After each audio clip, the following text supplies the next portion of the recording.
Welcome to Workplace Minute, powered by H3HR Advisors and sponsored by WorkHuman. Thanks for joining me for your quick update on what's important in the world of work. My name is Steve Boese. Every week brings another headline about job cuts, restructuring, or AI-driven workforce reductions. But here's a question to think about. If so many people are losing jobs, why aren't more workers collecting unemployment benefits? The answer may surprise you, and it reveals an important gap in how workers access one of the most important protections available to them. Every week it seems like we hear about another round of layoffs. Technology companies, consulting firms, media organizations, manufacturers, retailers, and even government agencies continue to announce job cuts. And at the same time, conversations about AI and automation have many workers worried about what's coming next. Yet when we look at some of the most closely watched labor market indicators, the numbers don't always seem to match the headlines. Initial claims for unemployment benefits remain relatively low by historical standards, and the overall unemployment rate remains near the lower end of its long-term range. And for many people, there's a growing sense that something doesn't quite add up. One possible explanation is that unemployment insurance claims and unemployment rates are measuring different things. A worker doesn't have to apply for unemployment benefits to be counted as unemployed. The Bureau of Labor Statistics measures unemployment through its monthly household survey. So if someone's out of work, actively looking for a job and available to work, they are counted as unemployed whether they filed for benefits or not. In fact, the BLS specifically notes that unemployment statistics are completely separate from unemployment insurance eligibility and claims data. But that distinction raises another question. If unemployment benefits exist specifically to help workers who lose their jobs, why do so many unemployed workers never apply for them? The answer is surprisingly straightforward. According to Bureau of Labor Statistics data, only about 26% of unemployed workers who had worked during the previous year actually applied for unemployment insurance benefits after leaving their former job. In other words, nearly 3 out of 4 unemployed workers never even submitted an application. And among those who did not apply, the most common reason was that they believed they were not eligible.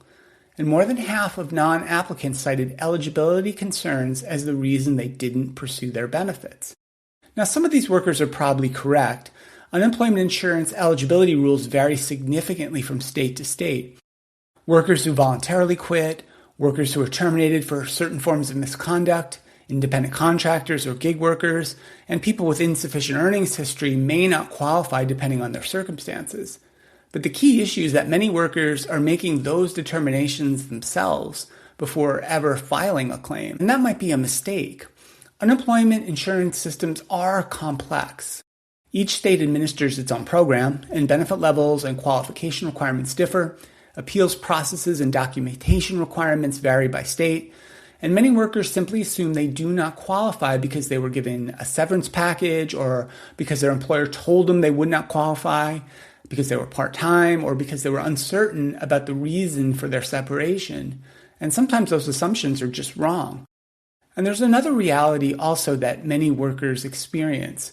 Employers often challenge unemployment claims. In many states, employers have a financial incentive to contest claims because unemployment insurance costs can increase when former employees successfully collect benefits. And as a result, some workers hear from colleagues that filing is difficult, that the employer will fight the claim, or that the process is simply not worth the effort. And for someone already dealing with the stress of losing a job, those barriers can be enough to discourage them from applying at all. And the administrative burden can be significant. Workers may have to gather records, complete lengthy forms, attend hearings, document their job searches, navigate websites that are usually not easy to use. For people who expect to find another job quickly, the process may seem like more trouble than it's worth. BLS data shows that a significant number of unemployed workers did not apply because they expected simply to find another job and start working very soon. Now let's connect this back to the broader conversations we've been happening here for a while around layoffs and around AI. A recent Fortune article highlighted concerns that if AI-driven job displacement accelerates in the coming years, many workers could face a difficult reality. Not only might they lose their jobs, but a large percentage may never access the unemployment benefits that already exist to help them through these kinds of transitions. The article pointed out that nearly 3/4 of unemployed workers, as we said, do not apply for their benefits today. And this is even without really large-scale AI disruption to the job market. And that matters because unemployment insurance is one of the few workforce safety nets specifically designed for job loss. It's not a handout. Workers and employers pay into these systems throughout their employment. These benefits exist precisely for moments when people unexpectedly lose work and need time to search for their next opportunity. So what should all workers know? First, if you lose your job, don't assume you're ineligible. Apply and let the state agency make the determination. Second, carefully review the rules in your state. Third, keep documentation related to your employment, your separation, and any communications from your employer. Fourth, if your claim is denied, understand that appeals processes exist and many workers successfully appeal initial denials. And finally, seek assistance from your local workforce development agencies, legal aid organizations, labor groups, and your state's unemployment office if you are uncertain about your rights.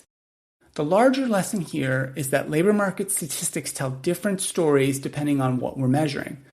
Low unemployment claims do not necessarily mean layoffs aren't happening, and low unemployment rates do not necessarily mean workers aren't struggling. Sometimes it simply means that workers are not accessing the programs and benefits that are available to them. As the conversations around AI, automation, and economic disruption continue, helping workers understand and use their protections that already may exist may be just as important as debating what new policies we might need in the future. That's it for the show today. A big thank you to WorkHuman for supporting the Workplace Minute. And be sure to subscribe to the HR Happy Hour Network on YouTube or wherever you get your podcasts. I'm Steve Boese, and this has been the Workplace Minute from H3 HR Advisors.